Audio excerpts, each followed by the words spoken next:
I'm going to be building a dinette behind the driver's seat that seats four, including seat belts. But it's always bugged me that if that's the only seating, there'll be no provision for someone to sit next to the driver to help with navigation or just for companionship. I just settled on a solution, which, while not perfect, is what I'm really happy with. This is a single-seater from a Ford Transit from 2020, though it looks like new. The seat is only 16 inches wide. This is the base model covered in vinyl, not cloth or leather, and at this level, the seat doesn't recline and there are no armrests, but it does have built-in 3-point restraints and a headrest, safety features that I appreciate. It's going to be situated around here. I'll need to build up the base so that it's approximately the same height as the driver's seat. And front to back, I'll need to make sure there's sufficient leg room because this is a potential problem. It's not a perfect solution because it means the entry to the bus is a bit narrow, but not prohibitively so. You just step up this way. Had I previously planned on adding a seat here, I probably would not have put the kill switch right where it is. You can see that the door doesn't swing open all the way when the seat is here, but it does open wide enough to reach my hand in and turn the kill switch on and off. And if I ever need to open the door its full swing, I just pull on these two handles and the seat releases from these channels here, and I can just lift it off the channels. For safety reasons, in case of a crash, those channels will need to be bolted right through the metal floor of the bus using beefy grade 8 bolts. Installing it in this way creates the potential for thermal conductivity. On a cold winter day, the metal floor of the bus will be cold, and that cold can be conducted through the bolts into the metal supports for the seat. This creates the potential for condensation on those metal objects. I haven't found a workaround for that, but I do know that this has been the case for the driver's seat since forever, and things seem to have worked out okay, so I'm just not going to sweat this too much. Before I bought the seat, I crawled under the bus yet again, not my favorite place, but I wanted to satisfy myself that the location of the transmission would not make it impossible to affix a nut and lock washer to the bolts that I'll be pushing through the floor here. There are obstacles like these cross braces, but I persuaded myself that I can work around them. Time to pin down just where the jump seat is going to go. I'm not going to be able to make a mark that you can see on the rubber floor, so I've put some green painter's tape down. Not a whole lot of latitude left to right. I think this is where it's going to be. That still leaves a path about 26 inches wide for passengers to get on the bus. Front to back, although ideally I would like it if the backs of the two seats were aligned, I think I need to push the jump seat back a couple inches as shown here. I hope to travel this summer with my buddy John, who helped bring the bus up from Georgia, and he's over 6 feet tall. So this will leave him with not a lot of knee room, and that's assuming I move the fire extinguisher elsewhere. You can see I've temporarily removed it here to allow a passenger to stretch their legs a bit on this side.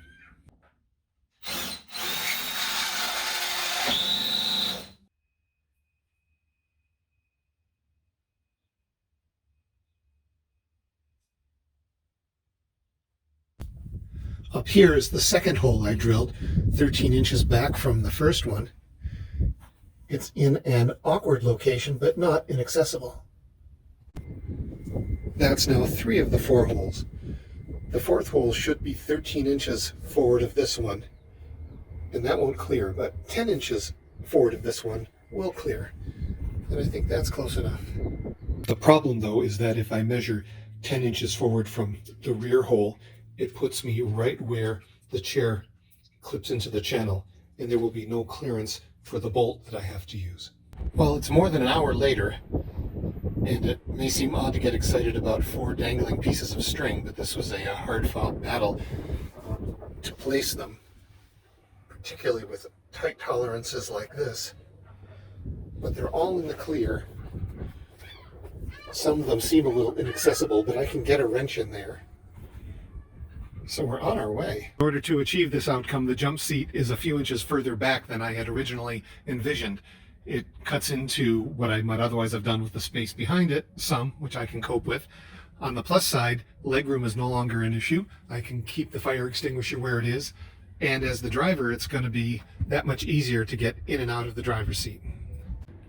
I've finally finished laying down the floor, except for this one small piece situated under where the jump seat is going to go.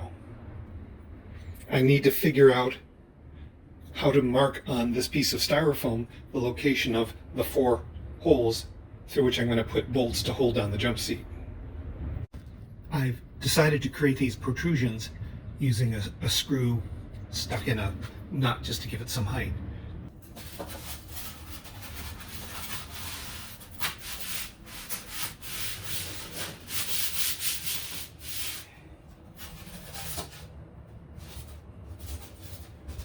There are the 4 marks.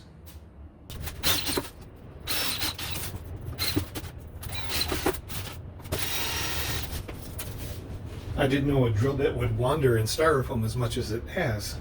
I've patched all 6, count them, 6 of the holes I drilled in what turned out to be the wrong places in my search for the 4 holes that align well both inside the bus and underneath it. As near as I can tell, the driver's seat is held in place by no more than 4 of these grade 8 bolts. So I figure if I can fasten the jump seat down in at least as secure a way as this, I ought to be on solid ground. Now, how big are these bolts? I'm not sure, but I see that a 5/8 inch wrench fits on them, so I went in search for comparably sized bolts. I'm really lucky to have a local hardware store that stocks a variety of grade 8 bolts. I looked for one just the right size for this wrench to fit on the head and didn't find it, so I went up a size. I'm going to be using these 1/2 inch bolts. That ought to be plenty strong enough. Styrofoam is the better insulator, but I've decided I would like to have solid plywood in the points where the bolts go through just for added strength. That raises the question, how do I transfer the location of these holes to this board so I drill in the right spot? Here's what I've come up with. Temporarily sink a couple of bolts into the hole and then put a dab of red paint on the top of each one to mark the board.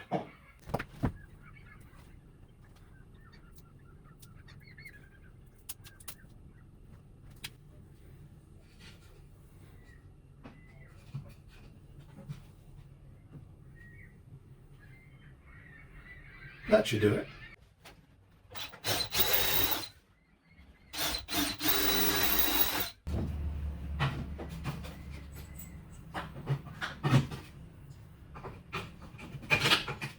The holes line up.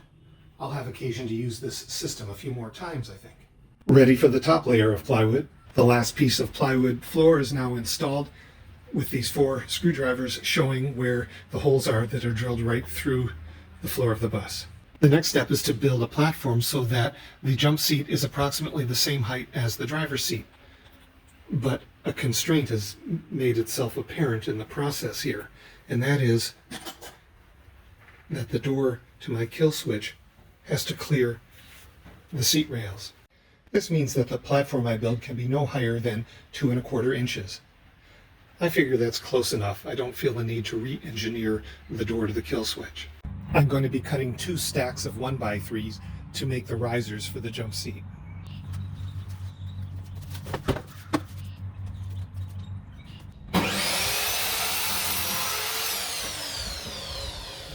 These 3 pieces, when stacked like this, can't exceed a height of 2 1/4 inches if the kill switch door is to clear these channels. I am there. Perfect.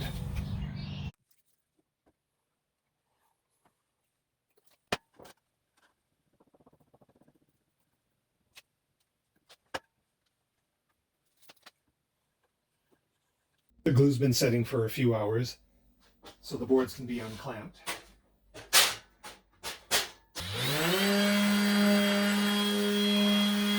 I wanted to create a thermal break between this metal bolt, which will be touching the metal underside of the bus, and this wooden riser.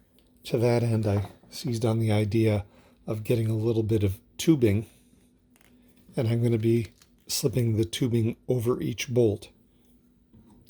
So when I go to drill holes in the riser, they have to be of a big enough diameter to accommodate the tube as well. I'm going to add a little bit of extra as well for wiggle room.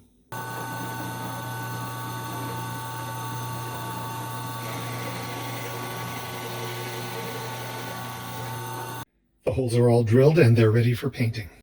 Once the paint dries, we can bolt everything together. So it's time to assemble all the parts.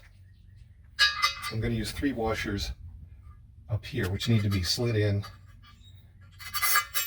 then the bolt put through. Then I've got this hose that I hope will minimize metal to wood contact to create something of a thermal break.